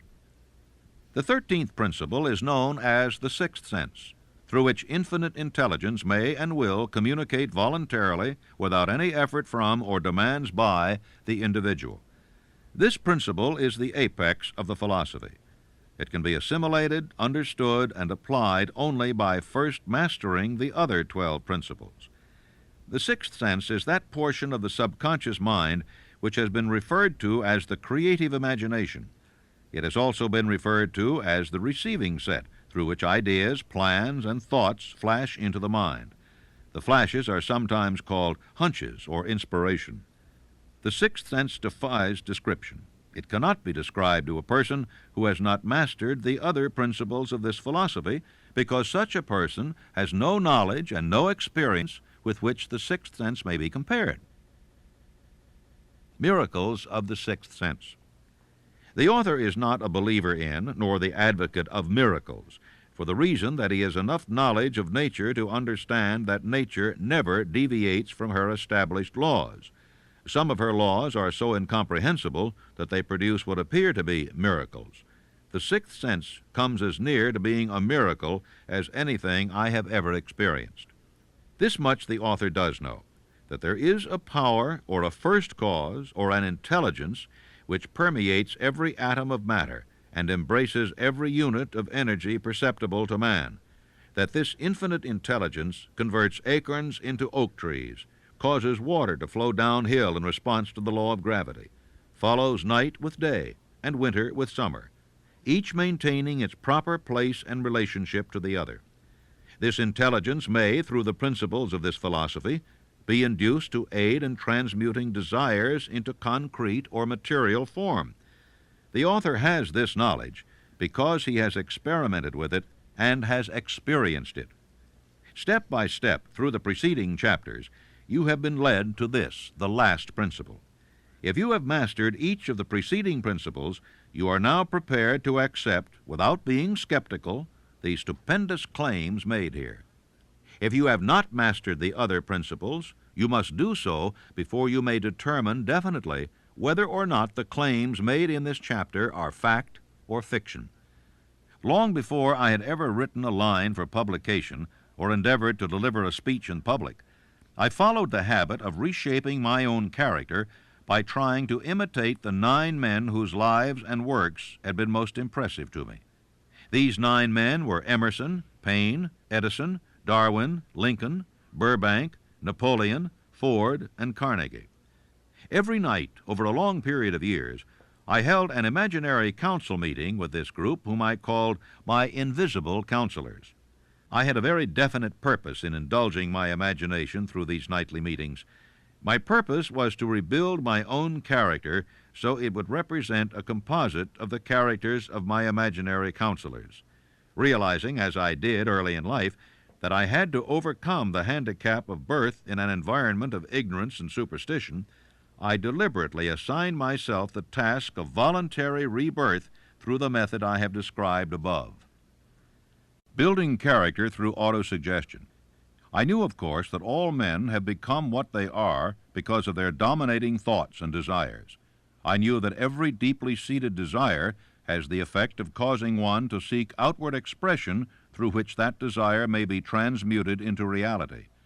I knew that self-suggestion is a powerful factor in building character, that it is, in fact, the sole principle through which character is built. With this knowledge of the principles of mind operation, I was fairly well armed with the equipment needed in rebuilding my character.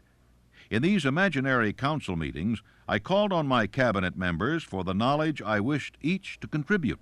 My method of addressing the members of the imaginary cabinet would vary according to the traits of character in which I was, for the moment, most interested in acquiring. I studied the records of their lives with painstaking care. After some months of this nightly procedure, I was astounded by the discovery that these imaginary figures became apparently real. Each of these 9 men developed individual characteristics which surprised me. For example, Lincoln developed the habit of always being late, and then walking around in solemn parade. He always wore an expression of seriousness upon his face. Rarely did I see him smile. That was not true of the others. Burbank and Payne often indulged in witty repartee which seemed at times to shock the other members of the cabinet. These meetings became so realistic that I became fearful of their consequences and discontinued them for several months. The experiences were so uncanny, I was afraid if I continued them, I would lose sight of the fact that the meetings were purely experiences of my imagination. This is the first time that I have had the courage to mention this. Heretofore, I have remained quiet on the subject, because I knew from my own attitude in connection with such matters that I would be misunderstood if I described my unusual experience. I have been emboldened now to reduce my experience to the printed page because I am now less concerned about what they say than I was in the years that have passed. Lest I be misunderstood, I wish here to state most emphatically that I still regard my cabinet meetings as being purely imaginary, but I feel entitled to suggest that while the members of my cabinet may be purely fictional, and the meetings existent only in my own imagination, they have led me into glorious paths of adventure, rekindled an appreciation of true greatness, encouraged creative endeavor, and emboldened the expression of honest thought. Tapping the source of inspiration. Somewhere in the cell structure of the brain is located an organ which receives vibrations of thought ordinarily called hunches. So far, science has not discovered where this organ of the sixth sense is located, but this is not important. The fact remains that human beings do receive accurate knowledge through sources other than the physical senses. Such knowledge generally is received when the mind is under the influence of extraordinary stimulation. Any emergency which arouses the emotions and causes the heart to beat more rapidly than normal may, and generally does, bring the sixth sense into action. Anyone who has experienced a near accident while driving knows that on such occasions the sixth sense often comes to one's rescue and aids by split seconds in avoiding the accident. My original purpose in conducting council meetings with imaginary beings was solely that of impressing my own subconscious mind through the principle of autosuggestion with certain characteristics which I desired to acquire. In more recent years, my experimentation has taken on an entirely different trend. I now go to my imaginary counselors with every difficult problem which confronts me and my clients. The results are often astonishing, although I do not depend entirely on this form of counsel. The starting point of all achievement is desire. The finishing point is that brand of knowledge which leads to understanding, understanding of self, understanding of others, understanding of the laws of nature, recognition and understanding of happiness. This sort of understanding comes in its fullness only through familiarity with and use of the principle of the sixth sense. Before you can put any portion of this philosophy into successful use, your mind must be prepared to receive it. The preparation is not difficult. It begins with study, analysis, and understanding of three enemies which you shall have to clear out: indecision, doubt, and fear. The sixth sense will never function while these three negatives, or any one of them, remain in your mind. The members of this unholy trio are closely related. Where one is found, the other two are close at hand. The six basic fears. There are six basic fears, with some combination of which every human suffers at one time or another. Most people are fortunate if they do not suffer from the entire six. Named in the order of their most common appearance, they are the fear of poverty, the fear of criticism, the fear of ill health. That's at the bottom of most of one's worries. The fear of loss of love of someone, the fear of old age, the fear of death. All other fears are of minor importance. They can be grouped under these six headings. Fears are nothing more than states of mind. One state of mind is subject to control and direction. Man can create nothing which he does not first conceive in the form of an impulse of thought. Following this statement comes another of still greater importance, namely, man's thought impulses begin immediately to translate themselves into their physical equivalent, whether those thoughts are voluntary or involuntary. Thought impulses which are picked up by mere chance, thoughts which have been released by other minds, may determine one's financial, business, professional, or social destiny just as surely as do the thought impulses which one creates by intent and design. We are here laying the foundation for the presentation of a fact of great importance to the person who does not understand why some people appear to be lucky, while others of equal or greater ability, training, experience, and brain capacity seem destined to ride with misfortune. This fact may be explained by the statement that every human being has the ability to completely control his own mind, and with this control, obviously, every person may open his mind to the tramp thought impulses which are being released by other brains, or close the doors tightly and admit only thought impulses of his own choice.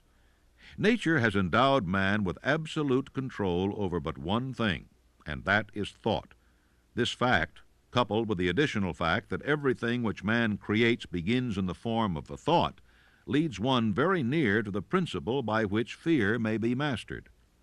If it is true that all thought has a tendency to clothe itself in its physical equivalent, and this is true beyond any reasonable room for doubt, it is equally true that thought impulses of fear and poverty cannot be translated into terms of courage and financial gain. The six basic fears become translated into a state of worry through indecision. Relieve yourself forever of the fear of death by reaching a decision to accept death as an inescapable event. Whip the fear of poverty by reaching a decision to get along with whatever wealth you can accumulate without worry. Put your foot upon the neck of fear of criticism by reaching a decision not to worry about what other people think, do, or say. Eliminate the fear of old age by reaching a decision to accept it, not as a handicap, but as a great blessing which carries with it wisdom, self-control, and understanding not known to youth. Acquit yourself of the fear of ill health by the decision to forget symptoms. Master the fear of loss of love by reaching a decision to get along without love if that is necessary. Kill the habit of worry in all its forms by reaching a general blanket decision that nothing which life has to offer is worth the price of worry. With this decision will come poise, peace of mind, and calmness of thought, which will bring happiness. A man whose mind is filled with fear not only destroys his own chances of intelligent action, but he transmits these destructive vibrations to the minds of all who come into contact with him, and also destroys their chances. The Devil's Workshop. In addition to the 6 basic fears, there is another evil by which people suffer. It constitutes a rich soil in which the seeds of failure grow abundantly. It is so subtle that its presence often is not detected. This affliction cannot properly be classed as a fear. It is more deeply seated and more often fatal than all of the 6 fears. For want of a better name, let us call this evil susceptibility to negative influences.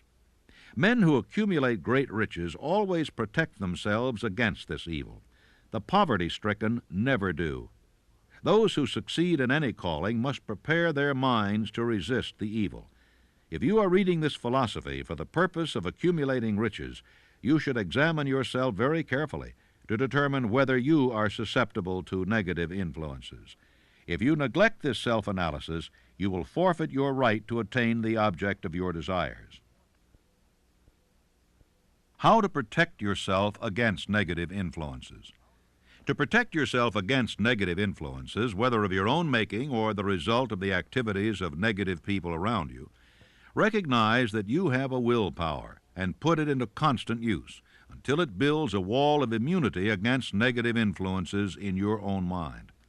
Recognize the fact that you and every other human being are by nature lazy, indifferent, and susceptible to all suggestions which harmonize with your weaknesses. Recognize that you are by nature susceptible to all the 6 basic fears, and set up habits for the purpose of counteracting all those fears. Recognize that negative influences often work on you through your subconscious mind. Therefore, they are difficult to detect, and keep your mind closed against all people who depress or discourage you in any way. Clean out your medicine chest, throw away all pill bottles, and stop pandering to colds, aches, pains, and imaginary illness. Deliberately seek the company of people who influence you to think and act for yourself. Do not expect troubles, as they have a tendency not to disappoint. Without doubt, the most common weakness of all human beings is the habit of leaving their minds open to the negative influence of other people. This weakness is all the more damaging because most people do not recognize that they are cursed by it, and many who acknowledge it neglect or refuse to correct the evil until it becomes an uncontrollable part of their daily habits. In parting, I would remind you that life is a checkerboard, and the player opposite you is time. If you hesitate before moving, or neglect to move promptly, your men will be wiped off the board by time. You are playing against a partner who will not tolerate indecision. Previously, you may have had a logical excuse for not having forced life to come through with whatever you asked, but that alibi is now obsolete because you are in possession of the master key that unlocks the door to life's bountiful riches. The master key is intangible, but it is powerful. It is the privilege of creating in your own mind a burning desire for a definite form of riches. There is no penalty for the use of the key, but there is a price you must pay if you do not use it. The price is failure. There is a reward of stupendous proportions if you put the key to use. It is the satisfaction that comes to all who conquer self and force life to pay whatever is asked. It has been said that I have made more successful men than any man living today. I don't know whether that's true or not, because there's no way of getting accurate statistics. But ladies and gentlemen, when I take inventory of the people that I do know who started at scratch and have become millionaires, and some of them not quite that much money, but become profoundly successful, I recognize that I have created a philosophy here through the good work of Mr. Carnegie that's been a benefactor to the world, not only to those who are living now, but to those who are not yet born. When Mr. Carnegie sold me on organizing this philosophy, he said, I'm going to give away my money before I die as fast as I can find ways and means of giving it away without doing damage. And as you, of course, know, he did just that. He gave it away for educational purposes, libraries, foundations for the maintenance of peace, and in every way that he could conceive. But he said, by far the greatest part of my riches I am entrusting to you to take to the people of the world in the form of the know-how through which I gain my money. And he said, if you carry through the trust and perfect your job, as I sincerely believe you will, you'll live to see the time when you're far and away richer than I am, and when you will have made many more successful men than I have ever made. And ladies and gentlemen, when Mr. Carnegie made that statement, it was just too much for me to swallow. I thought, well, Mr. Carnegie has never flattered me before. He's never said anything that didn't turn out to be right, but that's just one of those things that never could happen. I have already made thousands of times more successful men than Mr. Carnegie ever had. Thousands of times, and I'm still in the process of making. You know, ladies and gentlemen, during those 20 years of research that I put into the building of this philosophy, I ran into some very profound facts and truths. And one of them consists in this fact, that when a great crisis comes over the world, there always comes out some unknown with the formula for dissolving that crisis. Like Abraham Lincoln, for instance, in the time of need, when this country was about to be split asunder by internal strife. By George Washington preceding Lincoln. By Franklin D. Roosevelt at the time when the people were stampeded with fear and they were standing in great lines to draw their money out of the bank. And I sometimes wonder if this hand of destiny, which has such a long arm behind it, doesn't reach over in places like the one where I was born and lift out people out of humble and lowly stations and give them great jobs to do in life as an inspiration and an object lesson to other people to show what can be done when one recognizes the God-given power of thought and puts it to proper use. Because if you really and truly tune in on the main line of my source of faith and my source of enthusiasm, become indoctrinated with this philosophy, no matter what it is that you're doing in life, what it is you want to do, you'll find the way always open, and I thank you very much. Thank you.